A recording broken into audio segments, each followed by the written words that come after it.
Bienvenidos, esto es Razón de Estado. Hoy tengo el gusto de presentarles a Richard Aikenhead Castillo. Él tiene una maestría en Administración Pública por la Universidad de Harvard, la Escuela Kennedy, que es la Escuela de Gobierno. Fue ministro de Economía y también ministro de Finanzas Públicas. Tiene experiencia. Fue director de INCAE en el Business School y es fundador del grupo IDC, Asesores Financieros, una de las empresas o firmas guatemaltecas más importantes en consultoría financiera y asesoría de inversiones.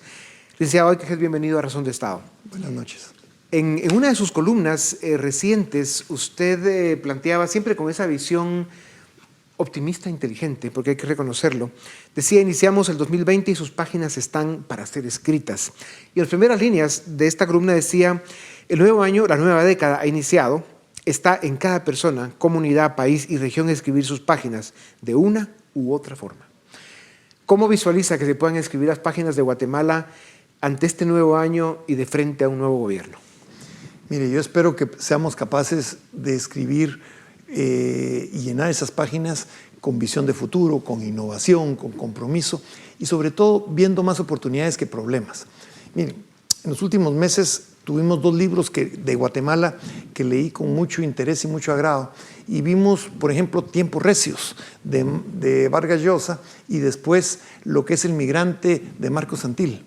Yo creo que muy claramente Vargas Llosa nos dice todos los problemas del pasado, las oportunidades que se perdieron, lo que sucedió, lo que hizo la polarización, pero lo que Marcos nos dice en su libro es que incluso aquellos que han nacido y vivido con mucha adversidad, cuando tienen la unión familiar, la determinación y la oportunidad, son capaces de lograr grandes cosas. Yo creo que él es un ejemplo admirable que debemos de escribir nuestras páginas pensando en eso, oportunidades, creación de empleo y también mucha responsabilidad comunitaria. Sí.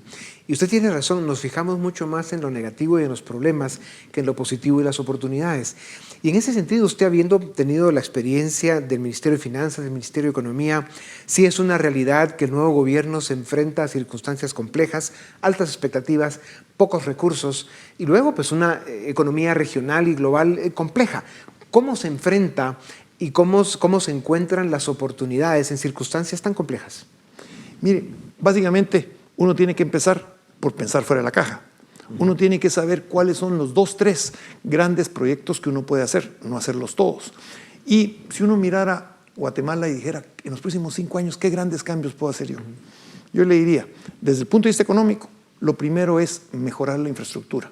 Sin mejorar la infraestructura vial, sin mejorar la logística, es imposible seguir compitiendo en el mercado internacional y cada vez más el transporte va a ser más caótico y más difícil para el trabajador.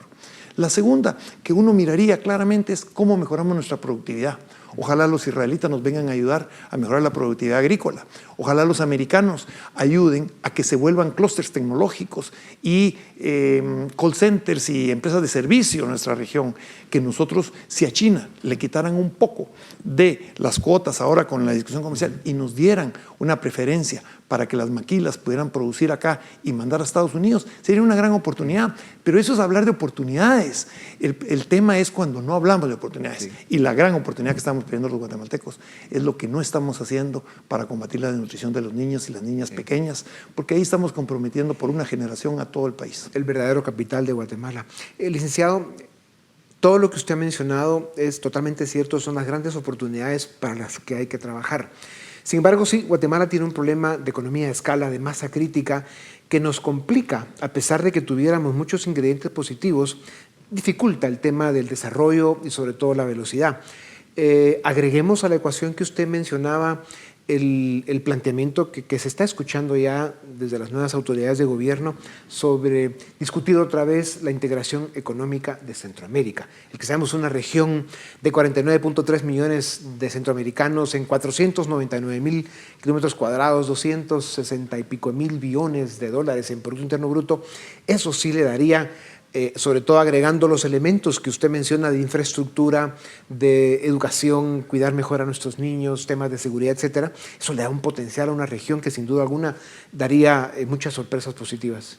Totalmente de acuerdo. Mire, Centroamérica, Guatemala es una cosa sola. Centroamérica Unida es totalmente otra magnitud, otro tamaño, como usted menciona muy bien. Y el problema nada más es que la gente miran normalmente en nuestros países más la protección de sus intereses de corto plazo en lugar de la proyección del mercado. Si Henry Ford estuviera aquí con nosotros hoy, estaría diciendo, únanse Centroamérica. Yo con Centroamérica podría triplicar mis plantas, podría hacer esto. Nosotros tenemos una región de no consumidores. El desafío es cómo volvemos a la región de no consumidores en consumidores. Necesitamos más proteína animal, necesitamos mejorar los índices de alimentación, necesitamos mucho más construcción vertical, necesitamos más urbanización. O sea, ver a Centroamérica en conjunto y aprovechar el exceso de capital que hay hoy en el mundo nos podría permitir a nosotros hacer una transformación muy acelerada en nuestro país. Ojalá, y de la región, ojalá prevalezcan los intereses regionales sobre las miopías locales. Sí.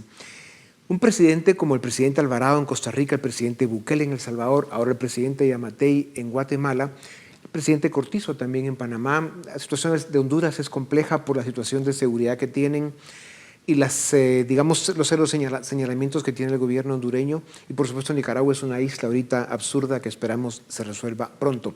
Pero con estos presidentes de quienes uno pensaría que tienen una visión común respecto a lo que usted acaba de plantear, de hacer un esfuerzo regional para pensar fuera de la caja y hacer un esfuerzo en buscar inversión internacional en todo ese contexto global que hay de gran exceso de liquidez para una región donde está todo por hacerse, donde hay muchas oportunidades. ¿Tiene lógica la ecuación para el desarrollo de Centroamérica si realmente nos esforzamos? Totalmente de acuerdo y creo que puede ser muy, muy importante. Mire, nosotros en IDC hemos estado construyendo puentes hacia Estados Unidos, hacia Europa, con una idea muy clara. ¿Cómo podemos apoyar a que empresarios regionales vayan a ver lo que está ocurriendo en esos mercados en donde está de punta la tecnología, donde está la disrupción de punta, pero también cómo podemos traer capital de esos países para los sectores tradicionales en Guatemala y en Centroamérica? ¿Usted se imagina cuánto capital hay para infraestructura si creamos los marcos adecuados para energía eléctrica? Energía eléctrica barata y amplia es fundamental para el desarrollo de la manufactura. Nosotros tenemos que generar ese espacio centroamericano donde lo importante no es si el productor es nacionalidad salvadoreña, hondureña, costarricense, sino que sea centroamericano y que esté usando capital internacional, know-how internacional, pero recursos regionales para poder sacar adelante el nivel de vida de los centroamericanos y poder tener una mejor posición en la escala internacional. Sí. Yo sí creo que la integración es casi un prerequisito para el desarrollo. Sí. Y eso del prerequisito es importante subrayarlo porque llevamos demasiados años ya de intentar muchas formas de acelerar nuestro crecimiento económico, resolver nuestros problemas sociales y consolidar nuestras democracias como tal. Y sin embargo vemos que no es tan fácil. Centroamérica es vista por Estados Unidos y por buena parte de Europa como una de las 3 regiones más conflictivas del planeta. O sea, somos notorios por las malas razones y eso en todo caso habría que convertirlo en una oportunidad y esa preocupación que hay sobre Centroamérica, convertirla en energía positiva para que nos ayuden a hablar de esta integración económica y hacerla realidad. Pero en todo caso, licenciado, algo que debemos reconocer es que el saldo acumulado negativo, sobre todo en el cono norte de Centroamérica, lo que está pasando en Nicaragua, sí le pone una marca pesada a Centroamérica que nos obliga a pensar en que no debemos ni podemos seguir cometiendo errores o sufriendo fracasos.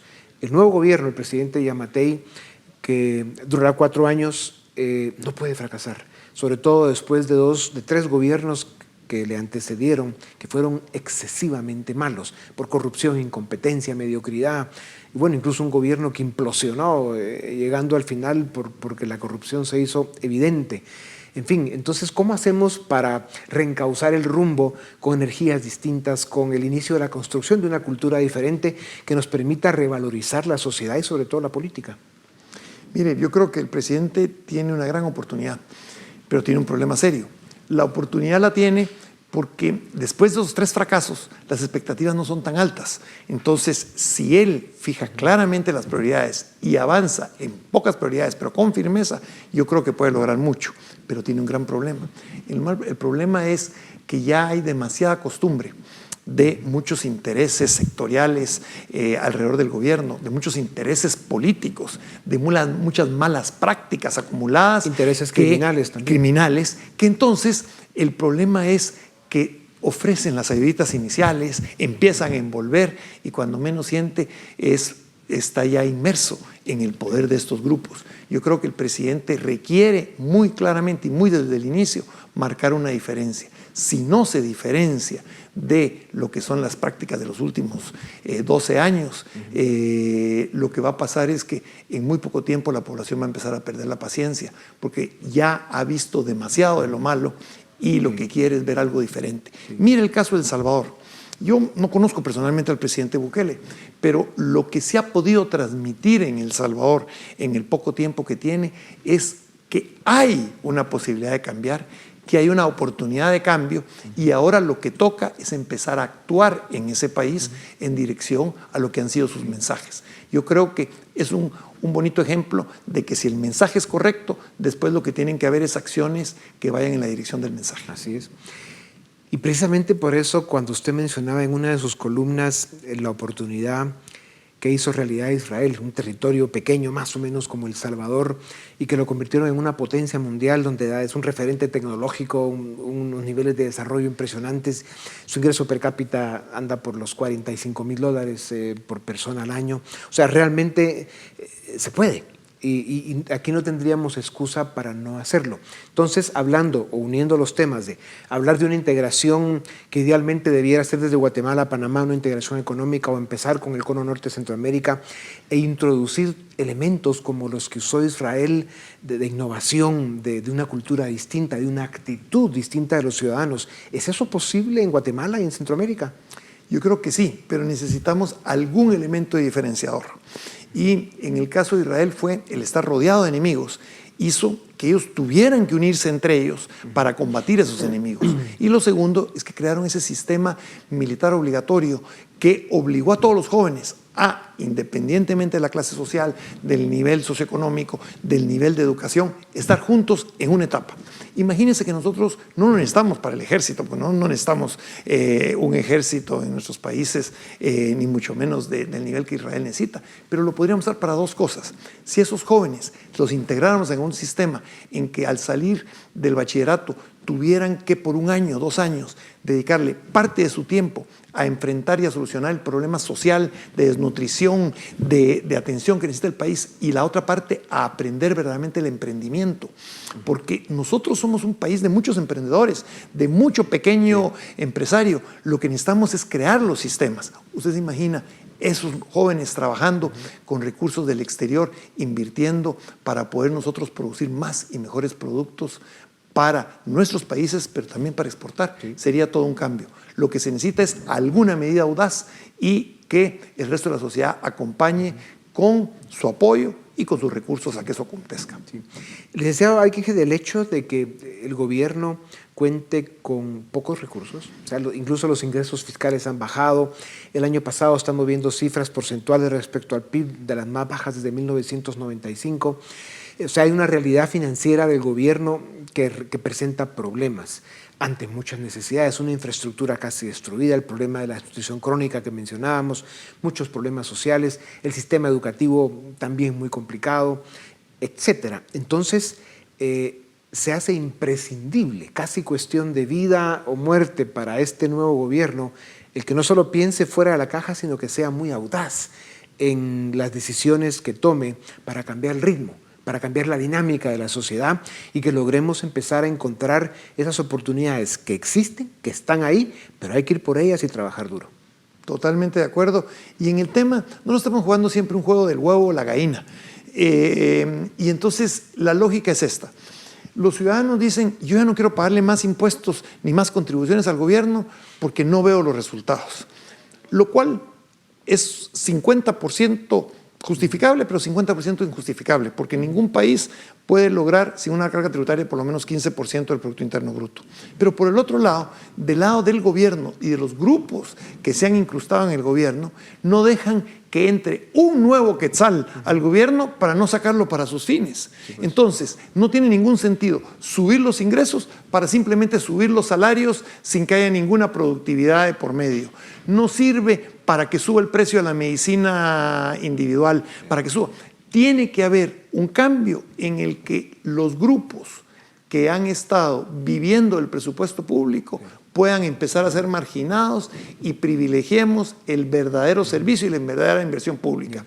Y de este lado, que podamos generar los ingresos que se requieren para poder hacerlo. El problema es qué va primero. Y ese ha sido el dilema. Unos piden que este demuestre por 2 años y el otro pide que este demuestre por 2 años. Y ha sido un juego en el que estamos jugando la peor de las salidas. Sí. Sálvese quien pueda. Todos perdemos. Y todos perdemos. Sí. Ahora, con eso, licenciado, ¿usted por dónde empezaría?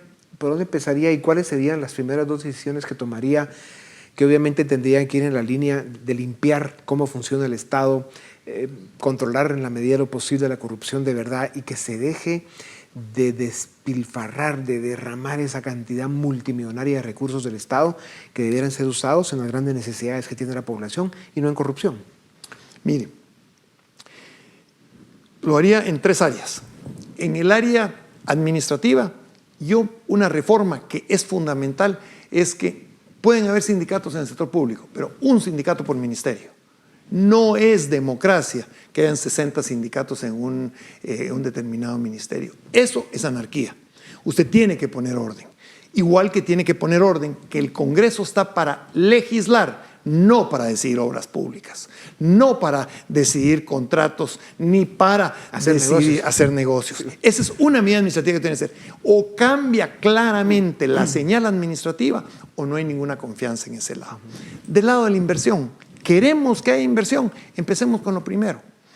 El Estado no tiene recursos para la inversión en infraestructura vial, no tiene recursos. Señores, aprueben las alianzas público-privadas y permitan que sea la inversión privada nacional e internacional, el financiamiento de los organismos financieros internacionales, el que permita hacer las carreteras de buena calidad, bien gestionadas y al costo correcto. Y la tercera, tenemos que aceptar que tenemos que enfocarnos en el área rural del país, tenemos que urbanizarnos. Y yo me enfocaría en el área rural en 2 decisiones sencillas.